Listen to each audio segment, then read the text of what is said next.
Yeah, bang, bang, well, I haven't seen my girlfriend Danny for quite some time since she took my bull dog around her dad's house, yeah? So I go around the house and I think it was like, what I'm going to do is go around the back and go up, get some steps, yeah, a ladder, which I know is in the shed, and go up the back where my daddy's bedroom was, yeah. So as I put my hand over the top of the gate, pulled the thing out, went in, my bulldog comes rushing towards me and she stops dead because he got a big chain around her neck, a massive, great big thick chain. The old man's treated it like, because it's my dog, he's treating it like a really, really bad, yeah. And so she's chained to the wall as well. I'm trying to get the chain off and I can't get it off. It's padlocked, so I can't get it off. But all I want to do at the minute is go and see my Danny and get my Danny to come home. Anyway, so I goes to the shed at the back of the garden near the pond and get a ladder. Put the ladder up against the window and I go up and as I open the thing, the old man, bang, he goes to shoot me. He doesn't go to shoot me, but he takes a shot and it misses me, yeah. I fall back with the ladder and go into the pond, yeah. So the water's really saved the fall. So I'll get up, the old man's now, he's coming, you know, I know he's going to come and try and shoot me. So I'll go over the back, climb over the fence and gone down the road. And anyway, he's trying to chase me, this, that, and the other, but he can't, I'm gone, yeah. So I know there's going to be a big lot. It's getting really out of hand now. Someone's going to get either killed, which is going to happen, or really, really main bad, yeah, because it's got ridiculous now. I mean, the old man, yeah. And he's just, in a way, he's just a bully, you know, what he's doing to me is driving me crazy, yeah. And I can smash him to pieces with a fist, yeah, but he's quite dangerous. He's got a lot of people around him. It's his area. He knows a lot of people. All the people I know or in North London, West London, so it's a little bit harder for me, yeah. Anyway, I've got my dog's been shot. I've got my other dog, Bruno. He's in the house with me, the big bull mastiff, and the bulldog is around Danny's house, yeah. So anyway, Bruno's lovely, man. He's massive, really big bull mastiff. A head like that, he's absolutely so beautiful, but he's a good guard dog, you know, and that's what I need, you know, because the old man, too much for me now, yeah. So in the morning, I go home, in the morning, wake up, go downstairs, let the dog out to the garden, make myself a cup of tea, bits and pieces to eat. Decided I'm going to take the dog over the park, and I had a little Vitesse, a little motor. And I put my dog in the back, massive, the dog was as big as the car, you know what I mean? Drove to the park, went up through Kingston Gate, up the hill to a little car park, and went for a walk with my dog. Walking my dog, past Roehampton Gate. We went all around the back, past Roehampton Gate. We're going to walk around the park, it's about 12 mile, yeah? And I used to do it with all my dogs before, 90 every morning. I had my Laredo Jeep, but my Jeep was being fit. Anyway, walking around with my dog, go past Roehampton Gate, and I'm walking to the other gate, which is about, I don't know, mile. As I'm walking to the gate, I notice that the same car that I've had a shot at is parked in the car park. And I'm looking, I'm going, oh, it's the old man, you know what I mean? He's here, isn't he? So I've got the dog, I'm sort of holding the dog really tight, yeah? So all of a sudden, I'm walking past, I can't see the old man, and all of a sudden, I look round me, and there's three of them. There's the old man and two guys, yeah? They're about, 20, 30 yards behind me, and they've got machetes. Mate, listen, I was in bits, I was a bit nervous anyway, but now I'm a bit frightened, you know what I mean? I'm game as it comes, but you've got three guys, big machetes, they're going to chop you up. You've got no chance, you know what I mean? So I slipped the dog's collar, took the lead of it, and I started to run with the dog, yeah? I couldn't run with the dog as on the lead because the dog would have held me back. So I let the dog go, and I'm running, yeah? And the old man is running with his two mates, and now I'm a big guy, 19 and a half, maybe 20 stone. And after a while, having that sort of weight, it becomes hard, you know what I mean? So I'm sort of, listen, you're fearing your life. You know, your adrenaline's going crazy. And sometimes you think you're running, you're stopping rather than running, you know what I mean? Your legs are just moving and you ain't going nowhere. I'm running and the old man's chasing me and two of them are with the old man and they're all about the same age as the old man, you know, and they've got big machetes and I'm thinking, if they catch me, I'm going to be dead here. They're going to chop me up and kill my dog as well. My bull mastiff, well, don't worry about that, mate. My bull mastiff would die for me, yeah? And I kept running and it was the grace of God. It saved me, yeah? Two park rangers on horseback, yeah, like police in the park, yeah, come galloping out of nowhere on the horses, and the old man turned round with his mates and walked the opposite way, and they pulled me over, and I went, excuse me, sir, I wouldn't mind putting your dog on the lead, because all the deers are rutting now, and the ones that are rutting might think your dog's a deer or whatever, and they want to kill it. Your dog might want to kill the deers, and this, that, and the other.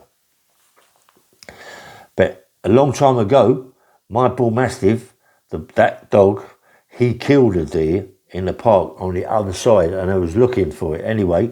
But they never said nothing about that. They're always telling me to put him, Bruno, on the lead. So I'm on the lead now and I'm running, but the old man ain't about, the mates are not about, I'm running. I got to Richmond Park, Richmond Gate. Now I'm thinking to myself, do I run through the park, going towards Kingston Gate, and go up the hill and get my car and go home, or do I leave that for another day and go down past, what's the name? Past the Star and Garter Hotel, which was a big war memorial hotel for all the people in the war. It's a massive place, massive. I'll run to there and go do a left, where one of the Pete Townsend, his house on the corner, yeah.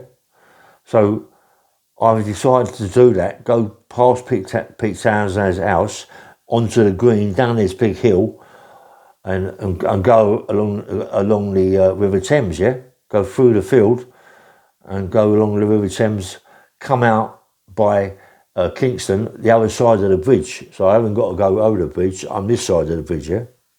So I'm doing it, and we're walking, we're running. No sign of the old man, no sign of anybody, yeah? So, I mean, listen, now something's got to happen now. That's ridiculous, you know what I mean? So anyway, we're walking, we get home, I go in the house, I shut the gates, the patio doors, I shut the gates, lock the gates, I go downstairs to the front door, shut the gates in the front door, lock the front, put the bolts on my door, also got bolt hinges that go into the frame. Got no chance of knocking that down, yeah. So I go upstairs. I've got big gates into my front room. Anyway, I just bring the dog upstairs. I'm looking for something. I've got something that I plotted up, and it's got nothing in it, yeah. But then I've got somewhere else that's also where the things are hid. So I've done them together. I've got my things, put 4 in, yeah. I only had 4, put them in, bump. And I'm thinking, if the old man comes now, you know, he's going to have it hard work to get through the gates, but he's going to come prepared for that, isn't he? But they're going to get it. I will let them have it straight away. I ain't going to muck about no more. You know, they've come to kill me, and I made a mistake. And if it wasn't for the park police being on the horseback, yeah, without a shadow of a doubt, right, they'd caught me, and I was getting, the adrenaline was pumping and I was getting a bit out of breath. I was 19, 20 stone. It's a bit hard, you know what I mean? I'd have had a right terrible fight. It'd been hard to chop me up, big as I am, and the dog as well. They might not have even done that. I might have been lucky to get a big piece of wood or whatever. It might not have come to that. but I'd definitely been cut up without a shadow of a doubt. But I was lucky to get away. So I'm in the house with the dogs, with with Bruno, my bull mastiff. He's with me, and everything's sweet. Watching telly, no noise. Go down to the kitchen, cook a bit of dinner. This, that, and the other. Yeah,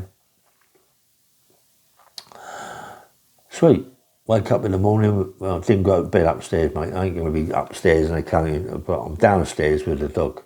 No one's coming to my door. In the morning, wake up, have breakfast, let my dog out the back.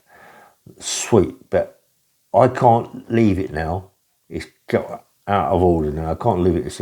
It's impossible for me to leave because the old man's going to come again, and it could be today, could be tomorrow. It's going to come again. So what I decided to do, I go downstairs. I put my dog in the garden, but with the gate open. And I get on the phone to my Danny, and I said, Dan, I said, look, I don't know more of this. It's getting out of hand, She said, you're right. I said, Dan, you know what's going on. Why didn't you tell me? You know what I mean? Phone me up and said, no, I didn't know anyway. I said, look, your man is trying to kill me, right? And it's getting out of hand now. I'm going to leave, yeah? I'm leaving the house. You can have the house, even though the house went later on. Take the place. And I said, I'm gone. And I said, I'm going to leave the dog in the back garden and you do what you like with the dog. And I'm gone, yeah.